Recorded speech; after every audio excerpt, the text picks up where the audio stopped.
네, 오늘 남북 이산 가족 상봉 행사 2차 행사가 지금 열리고 있는데요. 둘째 날입니다. 오전에는 이 개별 상봉, 오전 10시부터 오후 1시까지 개별 상봉이 있었고요. 지금은 오후 3시부터 이제 단체 상봉이 진행 중인 것으로 전해지고 있는데요. 관련 내용 김주환 YTN 정치안보 전문 기자와 함께 짚어보도록 하겠습니다. 어서 오십시오. 안녕하세요.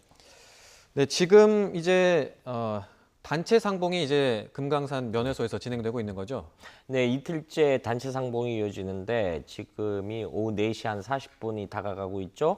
그런데 5시면은 사실상 오늘 이틀째 행사는 사실상 끝난다고 봐도 무방합니다. 왜냐하면은 상봉 행사는 모두 끝나고 그 저녁 5시 반부터 개별적으로 남과 북 가족들이 따로따로 식사를 하게 됩니다. 그리고 내일이면 오늘 하루가 지나면 내일 사실 다시 헤어져야 되는. 네. 그래서 내일 쓰는 말이 작별상봉이라는 말을 쓰는데 네. 사실은 저는 굉장히 잔인한 말이다. 어떻게 작별을 하는데 상봉을 하냐. 사실 네. 이 북한이 3번째 만남부터 저 용어를 쓰자라고 했답니다. 그래서 지금 남과 북이 공식적으로 쓰고 있는데 이틀째 날에는 사실 저렇게 화기애애하고 이제 주소 교환도 하고요. 네. 남과 북이 언젠가 통일이 돼서 다시 만나면은 그 집은 이제 고향집이나 지금 현재 살고 있는 가족들이 주소를 교환하는 모습이죠. 한경남도 단천시 이렇게 쓰고 네.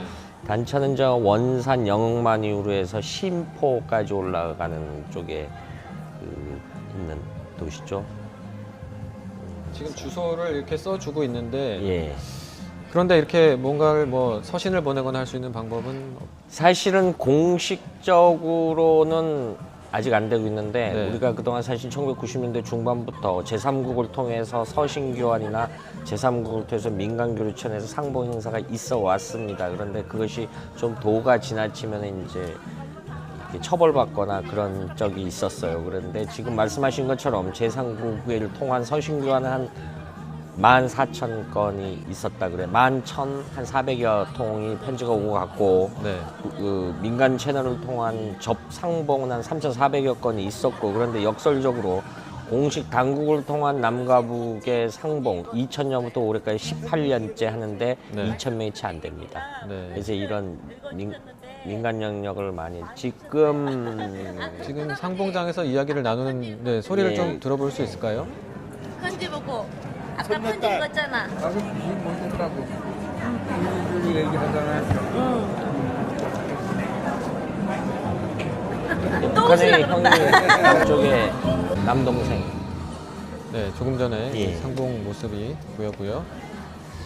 이 18번 테이블이 좀 관심을 갖는데 그 언니 이근숙 씨가 북으로 갔는데 엄마가 이불 북으로 가기 전에 꽃자수를 놔줬는데 네. 돌아가신 어머님이 그걸 68년을 보관하고 있었다 그러죠. 네. 근데 이번에 전해주는 모양입니다. 그래서 이 꽃자수를 굉장히 그 시선을 끌었는데 거의 68년 전에 쓴 자수를 가보로 보관하고 있다. 이번에 북측의 언니한테 전해주는 어제 화면이 비춰졌었죠. 그런 화면이 있었고 이번에는 이제 부자 상봉이 한 번 있었죠. 태중에 있던 아기가 그 아버지를 난생 처음으로 만나는 화면도 있었습니다. 네, 지금 이제 개별 상봉은 오전에 시작을 했었고요. 이제 단체 상봉 앞서 말씀해 주신 것처럼 이제 한 20분도 채 남지 않았습니다. 그렇습니다. 이제 오늘 일정은 사실 이걸로 거의 상봉 일정은 마무리가 되는 건데 지금 저희가 그림이 이제 들어오는 대로 오후 3시부터 진행된 단체 상봉 그림을 이제 들어오는 예, 대로 저기 부자지간입니다. 네. 저기 조성덕 씨랑 2차 오른쪽에 상봉의 아버지. 유일한 부자 상봉이죠. 예, 네. 예, 아버지 손을 꼭 잡고 어제 첫 상봉에서 그랬답니다. 아버지 나한테 미안하지 않느냐라고 할 때만 아버지가 아무 말도 안 하고 50일 전에 어머님이 돌아가셨다 그래요. 네. 조금만 더 빨리 이렇게 만날 네. 수 있었더라면 좋았을 텐데 오늘은 이렇게 아버지를 부축해서 예, 이렇게 아버지를 같이 위해서 네. 저게 북한에서 판매하는 꿀물입니다. 지금 예, 저기요. 저기 네.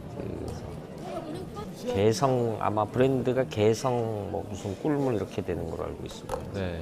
직접 따주는 모습도 있고 두 분 그 이 부자 상봉 관련해서 어떤 사연이 있는지도 좀 같이 소개를 해주시죠. 네, 지금 사실은 그 태중에 있었는데 그 사실 모르고 아버지가 북으로 갔었다라고 합니다. 뭐 어떤 일 때문에 북으로 간지는 모르겠는데, 그리고 전혀 모르고 있었는데 어머님은 68년간 남편을 기다리다 이제 2달 전이라고 했는데 한 50 며칠 되나 봐요. 네. 그래서 저희가 첫날에 저희가 그 아들인 조정기 씨 저희 YTN이 인터뷰도 하고 그런 적이 있었습니다. 그런데 아버지는 회한의 눈물만 이렇게 흘리고, 네.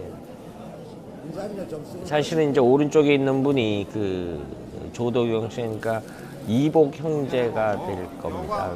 그래서 축에 이복 형제가 되고요. 네, 지금 또 여러 다른 네. 테이블의 모습도 비춰지고 있는데요.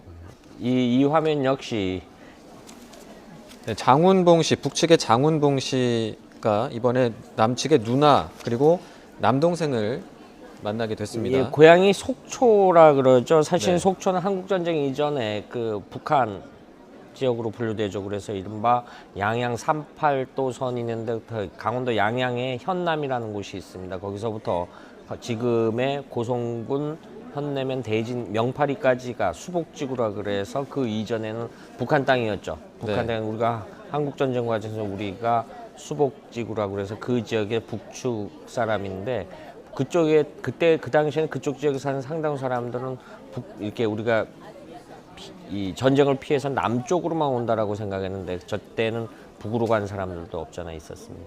네, 지금 화면에 나오고 있는 가족들은 한석구 씨 가족들입니다. 네. 북측의 한석국 씨가 17살 때 이제 이민군에 끌려갔죠. 이 80번이 그 네, 피순애 씨네요. 예, 북측의 피순애 피순애 씨인데 씨가 네. 그 아마 지금의 경기도 고양 지역에서 당시 역시 고양 지역 역시 일부는 북한 지역인데 여맹위원장, 여성동맹위원장이라 그래서 북한은 건국에서 그런 이른바 당 조직을 많이 창건을 했죠. 그때 아마 그 여맹위원장을 하다 북으로 간 거로 이렇게 전해지고 있는데, 남쪽에 사촌 여동생을 만나는 그런 게 있습니다. 네, 이 화면이 들어오고 있는데 네. 이렇게 짧게 각 테이블별로 이렇게 비춰지다 보니까 저희가 좀 사연을 좀 전해드리고 싶은데 조금 시간이 좀 안 맞는 부분이 있습니다. 시청자분들의 저희가 양해 바랍니다. 화면에 안 드러나시지만 어려서부터 그 글쓰기를 잘해서 네. 너는 저 기자 했으면 좋겠다라고 어머님이 그랬던 분이 있어요. 근데 그 할머니가 북으로 갔는데 북한에서 김일성 종합대를 졸업을 한 다음에 실제로 40여 년간 기자 생활을 했다라는 사연도 전해지고 있죠. 네. 지금 계속 74번 테이블 최성순 씨 가족의 모습이 비춰지고 있습니다. 이분 같은 경우에는 이제 개명을 네. 했죠. 숙대단이다. 북에서 안길자라고 개명을 했는데, 사실은 그 전쟁이 끝나고 나서 혹시 피해를 당할까봐 이렇게 개명한 사람들이 적지 않습니다. 사실 우리가 월남 피난 내려온 사람들은 이렇게 실향민들 중에 그런 분들도 적지 않고 있었습니다. 왜냐하면 우리가 권위주의 시절 때 남북한이 한참 체제 대결을 할 때 그런 선의의 피해자도 나왔기 때문에 네. 그렇게 불가피하게 이렇게 개명해서 사는 경우도 있고, 또 네. 하나는 북한 지역 같은 경우는 북한은 양부모성을 다 따르도록 그 호적이 돼 있습니다. 우리는 아버지만 따르는데 아버지가 만약에 돌아가시면은 여러 가지 경로에서 본인이 엄마 성을 따르게 돼 있는 그런 호적 제도가 우리하고 다소 차이점이 있죠. 네, 그러다 보니까 아무래도 이런 사례들처럼 이름을 바꾸다 보니까 또 네. 이산 가족 상봉이 더 그렇죠. 빨리 이루어지지 못하고 그런 경우가 1차 많은 것 때 같더라고요. 내 조카가 아니다라고 해서 이번에 북한이 좀 관심이 기울였던 것 중에 하나가 화면에 잘 등장 안 하고 있습니다만은 직접 그 이산 가족의 가계도를 준비했다라고 합니다. 네. 북측에서 가계도를 준비해가지고 이렇게 확인하기 용이하게 하는 그런 절차도 있었고요. 지금 이제 이 주소를 교환하는 그 네. 글씨도 잘 쓰시네. 사실은 가슴 아픈 사연입니다만 형제 상봉이 있었습니다. 형제 상봉이 있었는데 형은 인민군이었고 동생은 국군이었던, 우리가 과거에 몇 년 전에 영화 있었죠. 태극기 휘날리며 그런 슬픈 네. 사연도 여기 오늘 이산가족 상봉단 중에 그런 사연을 가지신 분들도 있습니다. 네. 지금 이제 거의 이제 상봉 시간이 이제 거의 끝나갑니다. 이제 조금 있다가 5시쯤 되면 오늘 이제 상봉 일정은 마무리가 되고 내일 오전부터 이제 오전 11시부터 마지막 작별 상봉만 남겨두고 있는데요.